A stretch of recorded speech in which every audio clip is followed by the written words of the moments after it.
Hello everybody, my name is Eric Mullins, and today we're going to be checking out Mondo Toys' X-Men's Rogue. She's a 1/6 scaled action figure. I was lucky enough to be able to snag myself one of the limited edition versions where there's only 1,000 of these in circulation at the moment. I don't know if they're going to make more in the future, or if they'll tweak parts here and there, or change it up and then come out with another run. Who knows? Eric, since when do you do action figure reviews? I didn't get her for articulated action figure poses purposes. I got her because, as a lot of you may already know, she's one of my favorite comic book characters of all time. If not, maybe straight up my favorite. And this has got to be the most 90s cartoon accurate Rogue I've ever seen. Ever. All the actual static statues they've come out with over the years. All the action figures that they've made of her. Her costume genuinely looks the part, but it's the face or the hair that just don't drive it home, not nearly well enough. But Mondo did a great job at capturing that art style. It's beautiful. So first things first, let's check out that unboxing. I am so excited to get this thing open. Look at the size of this box. Oh my goodness, it's huge. It's not actually that huge for somebody that collects anime figures, but it's pretty big for an action figure, I guess. Very well protected with these extra cardboards and little corner pieces, which is lovely for those of you that like to keep their boxes. I don't usually keep my boxes, but I have to make an exception for this one. Just look at this. This is awesome.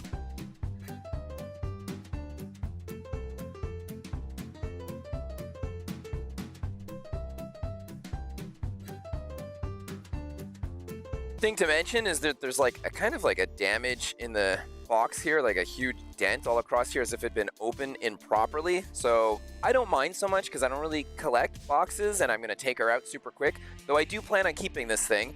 It's just the fact that this didn't come in perfect shape, which is like, especially for a collector's piece of this magnitude, that's like a little disturbing. Box opens up using Velcro, which I'm actually a little surprised about. I thought they would have maybe used magnets or something like that. Again, considering the level of collectability on this thing, it's a limited number.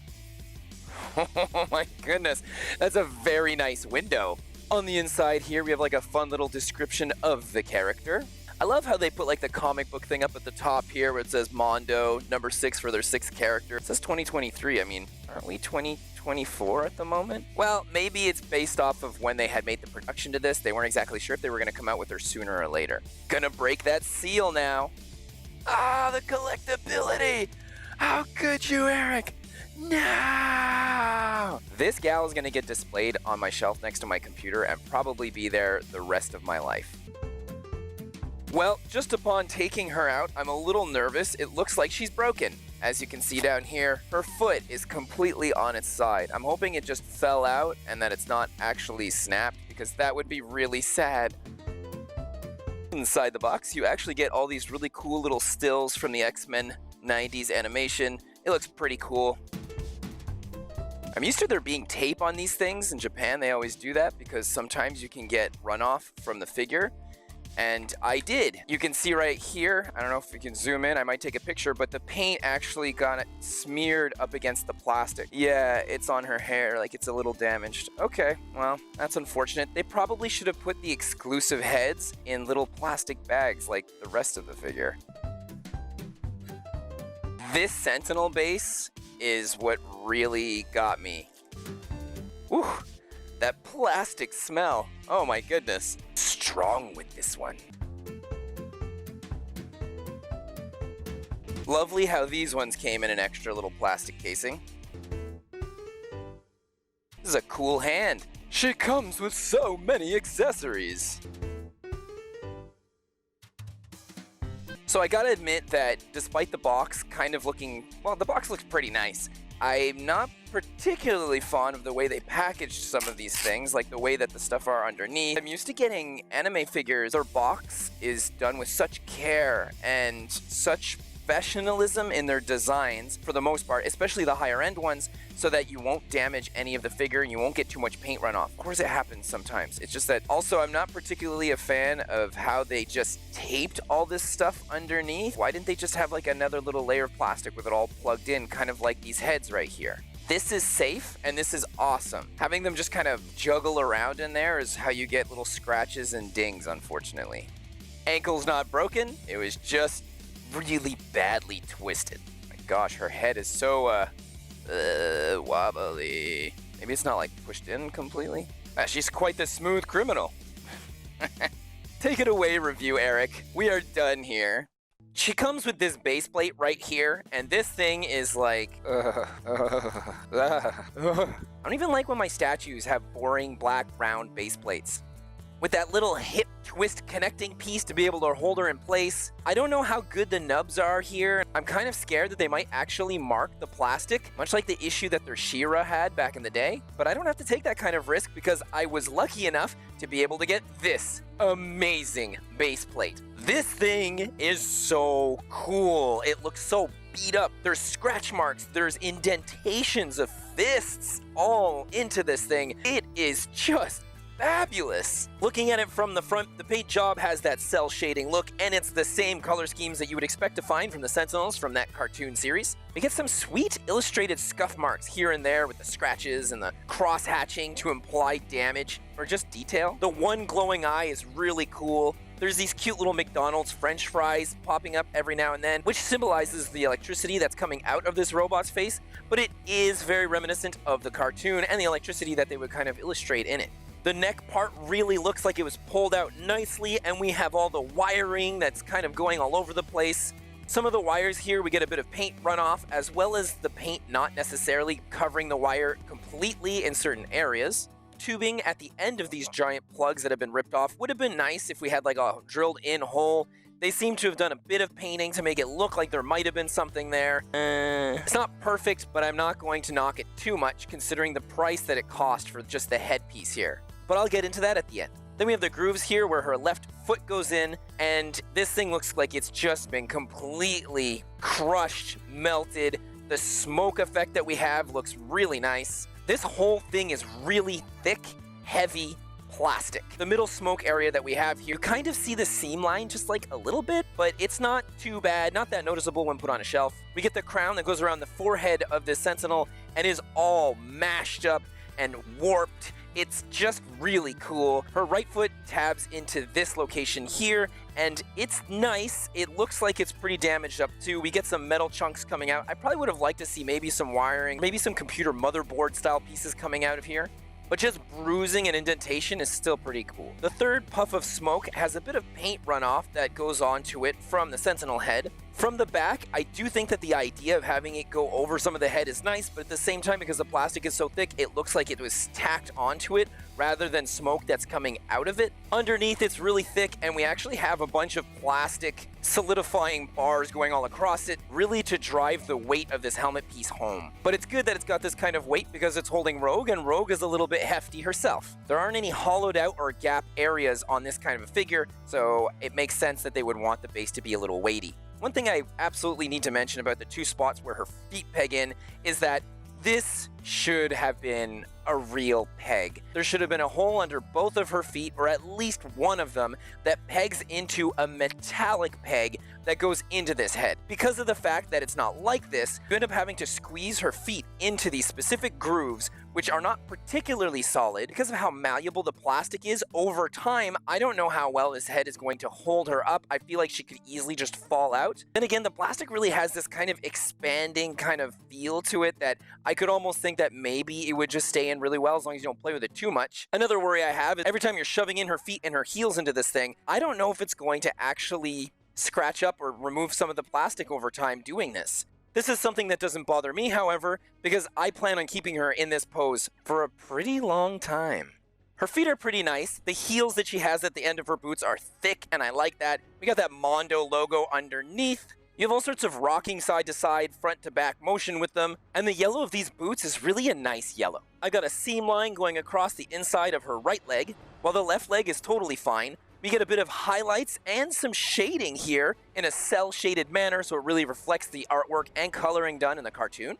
When we go up into her knees, this is where we see a plastic that was actually molded in yellow, and it's close, but it's just not mustardy enough. I don't know how to explain it. It's a little bit lighter than the actual painted rest of the part of these boots. We have her 2 green bands on the top and bottom of her knees, along with that big yellow flap. Definitely gives off that cartoon vibe, and we actually get some shading on these green parts as well. They can also kind of be moved around, so if the shading isn't exactly where you need it to be, I'm sure you could kind of force it slowly to spin around in the right proper area. Now for the spandex of her suit. This is a gorgeous green, beautiful yellow. I love the thick lines of black that we get. These legs and the sculpt that they have are very nice. Everything goes up into her body here, and her body is divided into 2 parts. So her waist and stomach and rib cage is all one piece. I love the dark line work that we get here. I'm a little disappointed that mine came in damaged. Her rib cage is extremely scuffed up, beat up, scratched, smudged, right where we see the articulated joint piece. And when I move the top part of her body up and down, it's not scratching against it enough to cause this sort of problem. So I don't know, but she came like this right out of the box, which is kind of a disappointment. And it's right on the front, so I'm stuck seeing this for an eternity. It really bugs me, but as a professional illustrator, I'm going to try and recreate the same kind of yellow with my own paints, and then I'm going to have to patch it up. Just something I don't think I've ever really had to say for an anime figure before, although I have had my horror stories. That figure was destroyed, but wasn't packaged properly. This figure was packaged properly, she just came with this already a little bit destroyed. When we get up into her chest, I love the fact that the X-Men logo and even those black bars are beveled out. It's not little decals. It feels like it's added chunks to her costume. And this is really cool, I like it. Right on top of her rib cage where her chest connected piece here is, it actually has a tiny little chip and it's a bit scratched up as well. Well, over here on the right with the yellow, I seem to have a tiny little black dot and a nail indentation. It doesn't seem like it'd be so bad, but the problem is light keeps catching it. So no matter how I'm looking at this thing, I keep seeing this dent on her chest, and that's kind of disappointing because there's nothing I can really do to fix that. Her neck color looks really good. I love that deep V that she has going there, and I enjoy the fact that the neck really looks like it's going into the costume. Her behind is very well done, very shapely. We have all these nice indentations. They use some black line work to indicate some dimples, and they have a bit of fabric stretch down near the bottom. And I find it odd because maybe they could have used some black line work on this too, or a bit of shading near the bottom part, so it would be that darker yellow that we have on parts of her boots. But this is a minor gripe. Overall, it is very well done, and I like the fact that despite this being a figure, her legs really go in there nicely. There's not too many major gaps going on. Her forearms look really good, and I love how they put that black shading on there as well, where it goes into her gloves. You have those main giant thick yellow ring pieces, and those are pretty static on her. Her left hand glove is kind of frustrating because the ball joint doesn't seem to go in any further, whereas on the right it goes in really nicely. It almost looks like it has something to do with the big yellow band around her wrist. I feel like it's just glued too far back, and if it was just forward a little more, it would be perfect. Where then the hands can actually be removed, and she comes with a whole slew of different types of hands you can use, from open hands, closed hands, hands that look like they could be holding guns, a hand that's made to hold just a glove, and 2 left hands where she's not wearing any gloves, and one of them in particular is kind of giving off that effect from the cartoon that you see her when she touches people and absorbs their power. They weren't really hard to get on. I've had figures that were a total nightmare to insert and remove hands, and for Rogue, they were pretty easy. Here we have her belt, and I'd say that this is like a bit of a point of contention for me. With all the hard work that Mondo Toys put into making this character so incredibly cartoon accurate, since when does 90s Rogue wear her belt properly and tight around her waist? Don't get me wrong, I think it looks cute, and I really love the overall sculpt for this belt. It's beautiful, and the paint job is really nice too.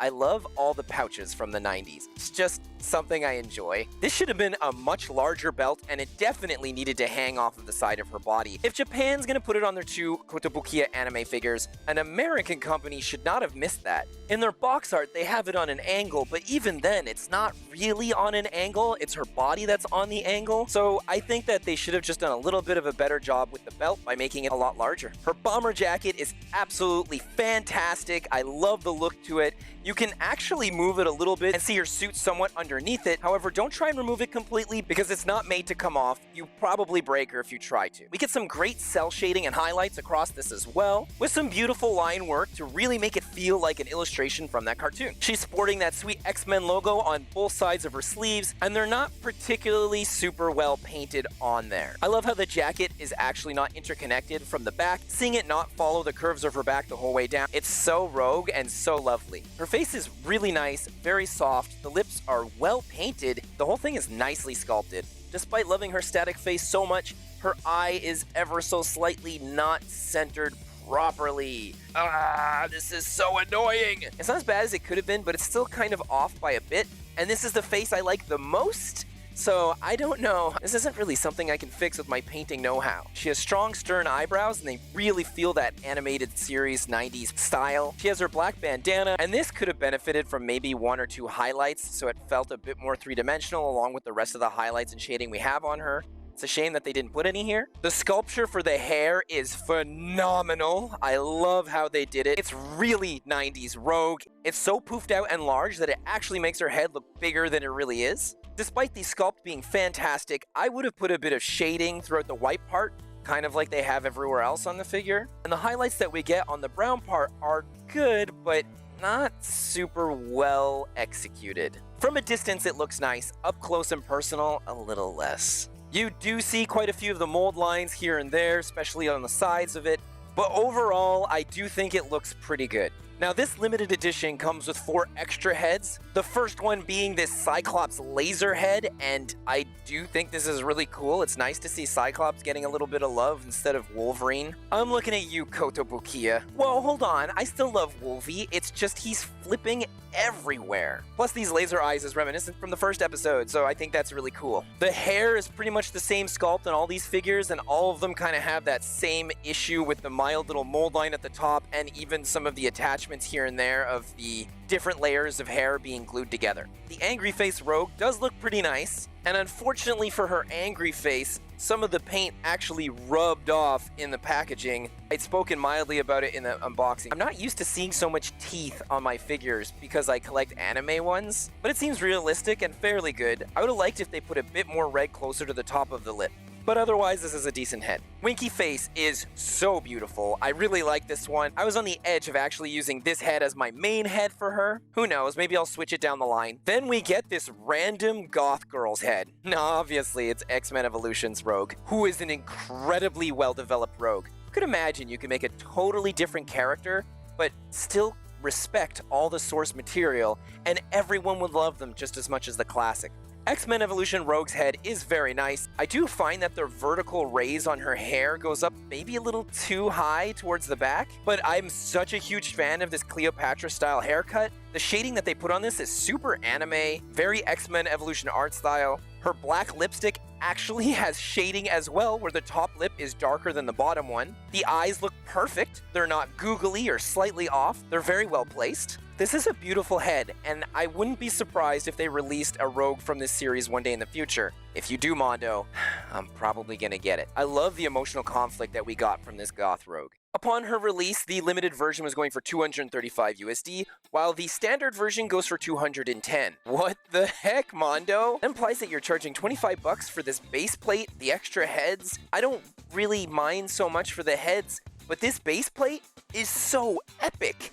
I can't believe how good it is. For real, Mondo, if you released a whole series or line of just base plates for the figures you've released so far, I'm sure you would just make a killing on the market. And the fact is it makes them look like such nice statues at this point. Imagine having a whole series of Danger Room base plates at like 30 or 40 bucks a pop that you can attach to all the X-Men figures you've collected so far, or other pieces to the Sentinel. And if those of you really wanted this Rogue one and it's part of the limited, they could always just change it so instead of being the magenta pink head, it could just be a dark purple. For those of us that got the limited edition, it still holds its collectability. This is pretty much free money.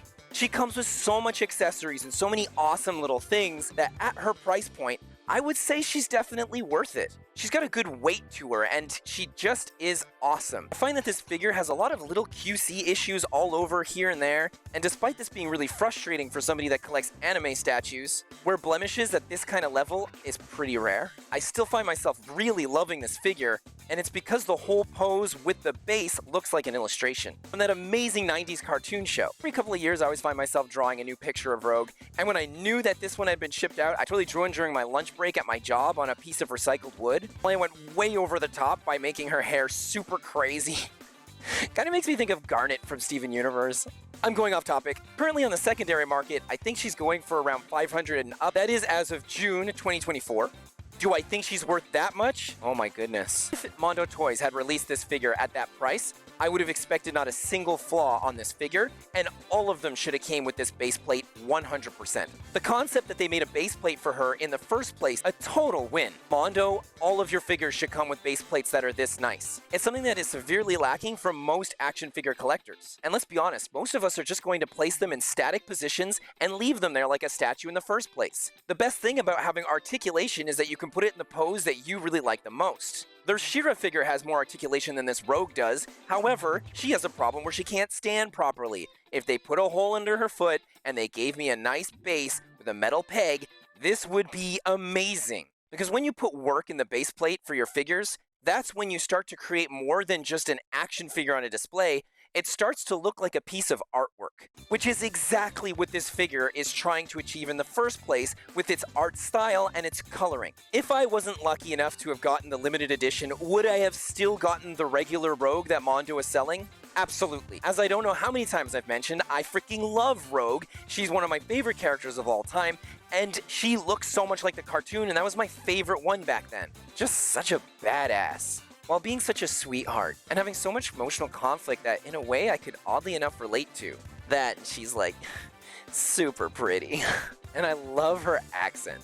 Being somebody who's avidly collected a lot of things based off of Rogue throughout my life, I'm fairly confident in saying this is the best iteration of Rogue I've ever gotten. Though I do really love the original Kotobukiya figure, due to it being so unique at the time and so Vogue stylish. Vogue Rogue. The second iteration that Kotobukiya attempted to tackle I find nice, though I don't particularly like how Wolverine's claws are the front row and center to the figure, and I really found that she's just missing the poof for the hair. I also really love my Rogue Lego minifigure. Hopefully this video review helped you decide if you're still on the fence of getting this awesome Rogue figure or not. She definitely has a lot of ups, but there are quite a few downs, which are mostly all QC issues. With all the quality control issues I had on this Rogue, I reached out to Mondo Toys to see what they might be able to help me out with. I heard that their customer support is a solid 11 on 10, so I guess we'll see. And if anything changes, I'll be sure to link the extra video I make showcasing all my issues that have hopefully been resolved. And for those of you about to go big and purchase this figure on the secondary market, if you have any questions and you feel I haven't really answered them in this video, please feel free to ask. I'm more than welcome to oblige. I'd also like to mention real quick that I didn't necessarily get into the details on all of her articulation, and this is because of the fact that I'm a statue collector, and when I bought her, it was for specific statuesque purposes, so I'm reviewing her through that kind of scope. If you'd like to see a review of her articulation and her full capabilities, there are more than enough amazing YouTubers out there that have already done it, so you can always just check out one of their videos. I always love to promote watching more than just one single video on a figure that you're about to purchase, because they're not always cheap. Some of them are so pricey, so get multiple opinions, multiple views, multiple everything before you end up deciding if you're really going to pull the trigger on her. If you like my video just a little bit, it doesn't cost much to touch that like, sugar, plus that subscribe, and magnetically crush that notification bell. It goes a super long way at helping support my channel. Have an amazing rest of your day, and I'll see you next time. Bye! Articulation articulated pose purposes. I didn't get her for articulated action figure poses purposes.